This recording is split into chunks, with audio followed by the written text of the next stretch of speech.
Socrates نے ایک دفعہ ایک سوال کیا تھا کہ ایک آدمی اپنے ملکیتی چاقو سے اپنے آپ کو مارنے لگا، خودکشی کرنے لگا، اپنے آپ کو زخم پہنچانے لگا، تو کیا اس سے اس کا چاقو چھیننا پر حق ہے یا نہیں حق ہے، قانوناً ٹھیک ہے کہ نہیں؟ کیونکہ اصل میں تو اس کا چاقو ہے، اور وہ اگر اپنے چاقو کو اپنے پہ استعمال کرنا چاہتا ہے تو اس کا پورا حق بنتا ہے۔ تو اس نے یہ سوال سب سے کیا، اور سب پہلے انیشلی لاجواب ہوئے، پھر سب نے اکٹھے مل کے کہا کہ نہیں، یہ چاقو اس سے چھیننا ضروری ہے، بیکاز اس چاقو کا وہ ایک منفی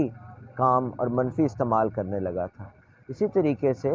ہمارے ملک میں جب ہمیں یہ چیز ہمیں پتہ ہے کہ ایک ملک کا نقصان ہو رہا ہے اور ایک ٹیم نااہل ہے اور وہ پہلے بھی ملک کو دیوالیہ کر چکی ہے اور تباہی کی طرف لے گئی ہے، تو ایسی ٹیم کو سپورٹ کرنا اور اس طریقے کے ون سائیڈڈ فیصلے پھر کرنا، یہ اسی طرح نہیں ہے کہ جس طرح ہم اصولاً یہ کہہ دیں کہ جی چاقو تو اس کی ملکیت، اگر وہ اپنی گردن کاٹ بھی رہا ہے تو ٹھیک کاٹ رہا ہے۔